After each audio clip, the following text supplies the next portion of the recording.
La prise de support, elle est vraiment pas facile depuis une bonne semaine. Donc on voit bien clairement la manipulation des institutions, des baleines qui pendent, qui dumpent. Et vraiment la prise de support, la construction de ce support, elle est vraiment pas simple. Donc beaucoup de personnes également avec qui je parle qui sont tournées dans l'autre camp, qui sont venues baissières, qui pensent que c'est la fin du cycle haussier. Donc on va voir ça ensemble. Moi je suis 100% ouvert au débat, mais il faut quand même amener des arguments, des graphiques et des données qui disent, voilà, qui expliquent cette idée. Donc moi à la fin de la vidéo, je vais vous montrer 2-3 indicateurs que je regarde toutes les semaines et quand vous voyez ces indicateurs flasher du rouge, à partir de là, oui, il va falloir penser à prendre ses profits, vendre ses cryptos, ses bitcoins et altcoins. Donc on va voir ça ensemble. Première partie de la vidéo, état des lieux, encore une fois sur les graphiques, voir les niveaux clés, les structures clés parce qu'il y a quelque chose qui est quand même en train de se construire, doucement mais sûrement. Et à la fin de la vidéo, c'est 2-3 indicateurs qui vont me dire ce sera la fin du cycle haussier quand on va les voir flasher du rouge. Donc c'est parti tout de suite.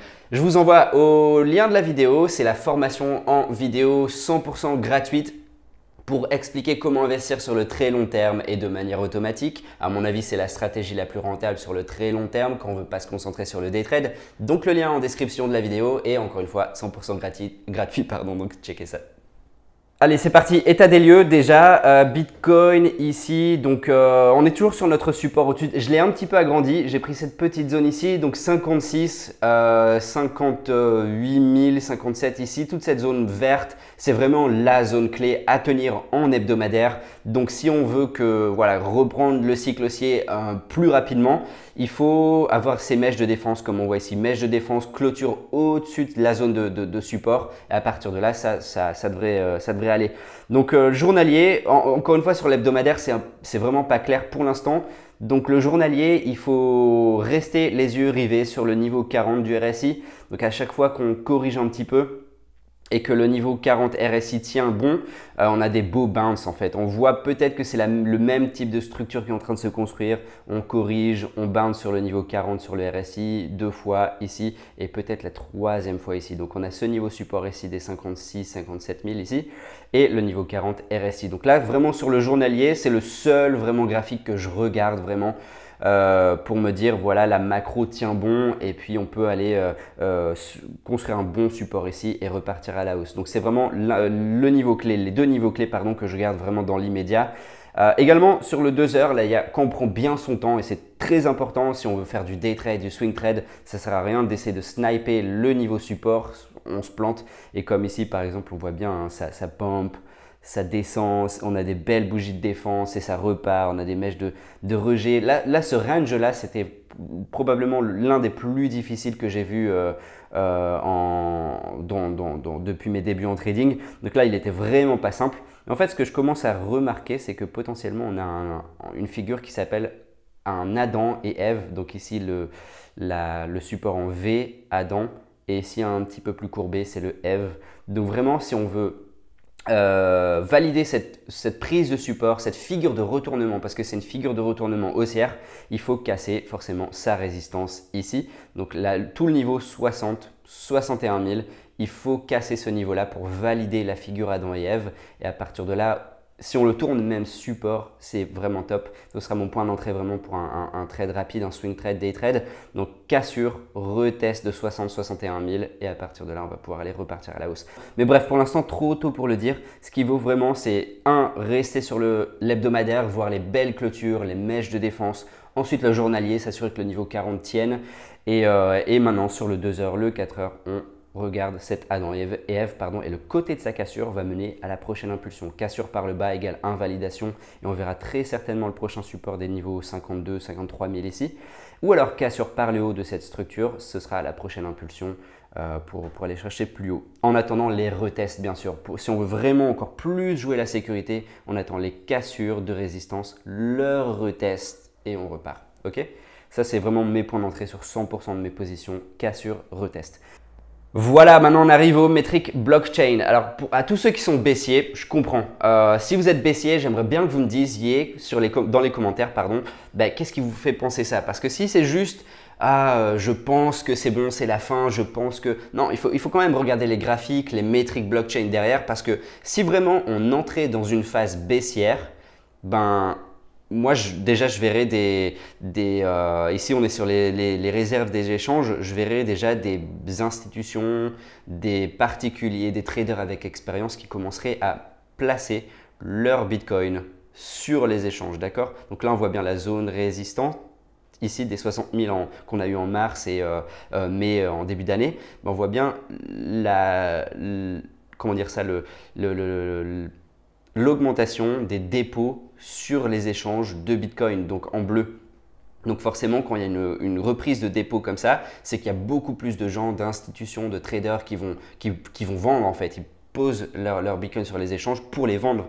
Et donc ici, on n'a vraiment pas du tout ce phénomène. On est même à un plus bas historique ici. Donc si vraiment on entre dans un cycle baissier, on a la smart money, les institutions, les gens qui ont de l'expérience qui vont déposer sur les échanges. Et là, on n'a pas du tout. Alors oui, on a des petits rebonds comme ça, forcément, ça joue avec les corrections, mais on n'a pas du tout ce phénomène, ce cycle de dépôt sur les échanges. Le deuxième graphique que je regarde et qui est très important et je le check toutes les semaines, c'est la supply tenue par les traders et institutions qui sont court terme en opposition à ceux qui sont long terme. Donc les long terme, c'est eux qui accumulent en période de faiblesse et qui vendent en période de force. Donc au plus justement on a de traders qui sont court terme, au plus on a ces institutions qui distribuent, qui sont long terme et qui distribuent pour ces nouveaux arrivants et ces traders qui vraiment jouent les petites unités de temps. Donc pour l'instant, on voit surtout ces pics justement de traders court terme, de nouveaux arrivants qui arrivent en haut de cycle haussier, en haut de phase haussière. Donc ici en fin de 2018, court terme, forcément, toute la retail, les particuliers qui disent « Ah, on va devenir millionnaire, c'est bon, vas-y, achète du Bitcoin ». Voilà, c'est exactement ce qui est arrivé ici. Pareil, nouveaux arrivants sur les marchés, un pic de traders court terme. Et là, on est vraiment pas du tout sur du court terme. Là, justement, les particuliers, les court termes sont par sortie des marchés. Ils se sont fait liquider, les leviers sont fait liquider. Donc là, tout ce qui reste, c'est le ratio des traders et des institutions long terme. Donc, un deuxième indicateur qui me dit que non, on n'est pas du tout dans une fin de cycle haussier, tout simplement. Et enfin, le dernier graphique, je l'avais partagé la semaine dernière, mais là, c'est une version qui est updatée. Donc, le long term net position change, ici, c'est le ratio d'accumulation des traders, des institutions qui sont long terme. Donc, en fait, quand on entre en positif ici, c'est qu'ils sont en période de grosse accumulation. Elles font du DCA tout simplement. Donc, elles accumulent en période de faiblesse. Et quand on atteint un pic ici, ça veut dire que c'est la fin d'un cycle baissier. D'accord? Donc, au contraire, quand on atteint un cycle négatif ici, un pic négatif, c'est-à-dire qu'il y a beaucoup plus de traders qui sont de nouveaux arrivants et qui sont court terme. Et ce qu'on arrive sur ce pic ici, c'est la fin, ça indique la fin d'un cycle haussier. Donc, beaucoup plus de nouveaux arrivants sur ce ratio par rapport aux traders qui sont long terme et aux institutions long terme qui accumulent. Donc ici, on a juste commencé ce phénomène et c'est normal parce que ça ne veut pas dire que c'est la fin du cycle haussier du tout. Quand on regarde, on n'est pas du tout un pic justement de ce ratio, mais elles vont vendre en période de force. Donc à partir du moment où il y a beaucoup de nouveaux arrivants, une masse de nouveaux arrivants, elles vont pouvoir commencer à distribuer et c'est normal, elles distribuent en période de force. Donc ici, on voit bien le ratio qui diminue, mais ça ne veut pas du tout dire que c'est la fin donc, du cycle haussier. Quand on atteint des pics délirants comme ici ou ici, oui, c'est à partir de là où il faut commencer à se méfier ou alors justement être content parce que c'est vraiment au points les plus bas où les gens sont les plus déprimés, les moins confiants. En fait, comme Warren Buffett disait, je pense que c'est lui qui disait ça, il faut acheter quand les gens ont peur et vendre quand les gens sont trop confiants. C'est exactement ça. Ce ratio-là, il exprime très bien cette citation. Donc là, je ressens quand même pas mal de peur et de personnes qui sont bearish sur les marchés et c'est très bien parce que ça veut dire qu'on est très proche du support et encore une fois, on est loin d'un pic de distribution de ces institutions long terme. Voilà, c'est tout pour le moment. Pour l'instant, je reste. La conclusion, c'est que non, je ne pense pas qu'on est du tout à la fin d'un cycle baissier. Est-ce que ça veut dire qu'on ne touchera pas les 53 000? Pas du tout. Pour l'instant, il faut vraiment regarder les zones clés ici sur le journalier, le RSI en niveau 40, le niveau support ici. Et surtout, à mon avis, la structure décisive, ça va être ça, l'Adam et Ève. Donc, si on le casse par le haut, c'est reprise haussière. Si on le casse par le bas, à mon avis, ça va être l'invalidation et on va repartir à la baisse. Donc mettez un like si cette vidéo vous a plu, elle a été très rapide, j'ai été droit au but. C'était vraiment pour expliquer que même s'il y a beaucoup de personnes qui entrent dans cette mentalité du cycle baissier justement, qui commencent à avoir peur, il faut quand même apporter des explications derrière, des graphiques, des métriques.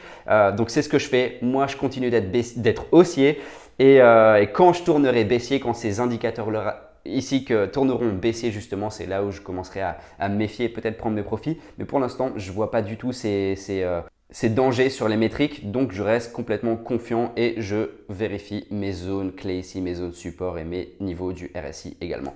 Donc voilà, mettez un like encore une fois si ça vous plaît, je vous souhaite une bonne fin de semaine, un bon week-end et à la semaine prochaine. Ciao!